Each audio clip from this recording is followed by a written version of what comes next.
Never has it been more apparent that suffering is a communal human experience. As the past year and a half has reminded us, no one is without their own personal struggles. In some ways, the past 16 months, with the world marred in a global pandemic, have been the first time in most of our lives that we all collectively suffered together. The truth is, suffering is often emotionally engrossing and captivating.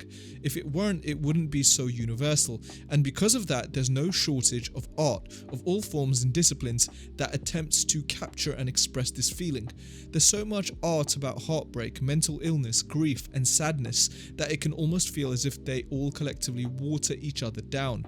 While I would never discourage anyone from expressing themselves or their pain, the mere act of doing so doesn't automatically make it profound or authentic either. The first time I heard Care For Me, I wasn't particularly impressed by Saba.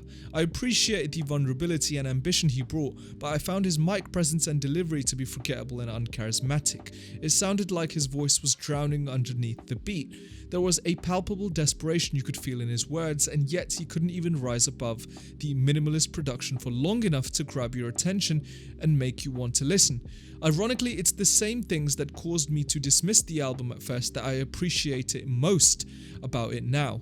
I still think it often sounds like he's rapping under the beat instead of over it, but now when I close my eyes and listen closely, I hear a man with a rare gift.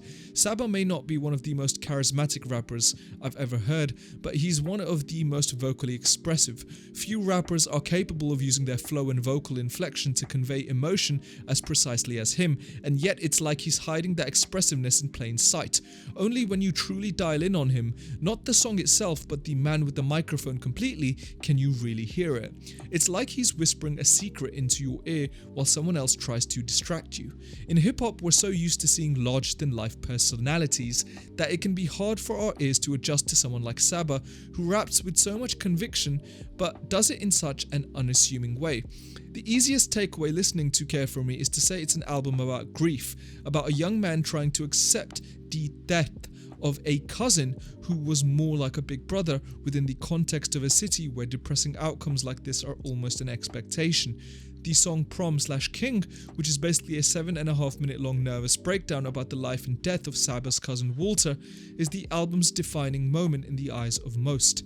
However, the more I listen, the more I realize it isn't an album about grief at all. I believe the grief serves to set the backdrop and become the jumping off point for what the album really is, an ode to accepting that life is persistently hard, but there's beauty and meaning in forging ahead anyway.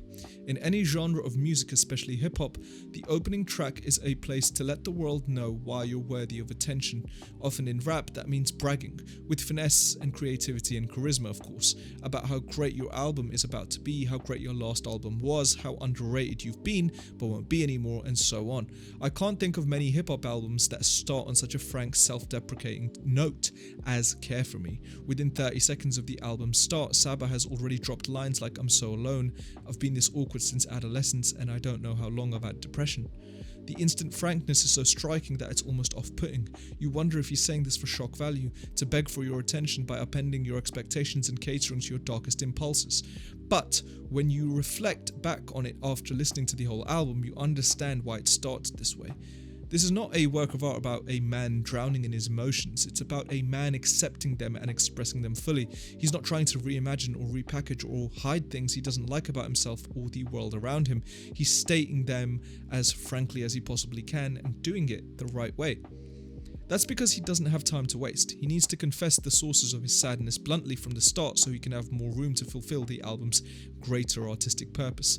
To illustrate that your life can be unfair and hard and full of sad experiences, that you can be born into a gene pool and or environment that seemingly leaves you without a chance to be anything but depressed or anxious, and yet there's still hope.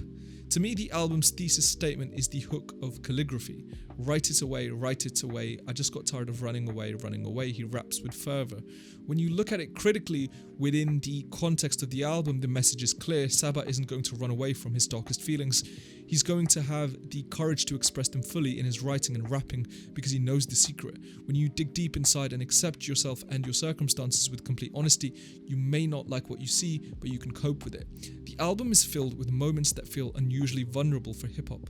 On Fighter, he goes from playfully expressing the physical and emotional pain of getting beaten up as a kid to fighting himself to get out of bed on the last verse. On Broken Girls, he admits that he finds himself most attracted to women with low self-esteem and self-destructive relational patterns, seemingly playing out these toxic relationships over and over and turning the loneliness he speaks of into a self-fulfilling prophecy. And on the aforementioned Prom/King, he doesn't even bother trying to rhyme for most of the song, trusting his pure emotion alone to carry the track for nearly 8 minutes, as it descends from childhood memories with his cousin to complete panic over his sudden, senseless murder. Many artists want to express their pain to the world, not only to make it feel heard, but also to impact others who are suffering. But when an artist hasn't accepted themselves or their pain or their flaws fully, you can feel it. Even if you know that person is suffering, it can feel hollow or pointless to watch them express it. A lot of people consider Care For Me to be a sad album. It makes sense. In addition to the constant allusions to depression and low self-esteem, even the cover features a skinny, depressed-looking Saba hunched over on a kitchen table. It looks like he's making a futile attempt to console himself. But I consider the album to optimistic and full of hope, because throughout, Saba shows us that our deepest insecurities and emotional scars may never go away, but we're not victims either. If we can just accept ourselves and our life circumstances, the good and the bad, with frank honesty, we're stronger than any amount of suffering life might throw our way.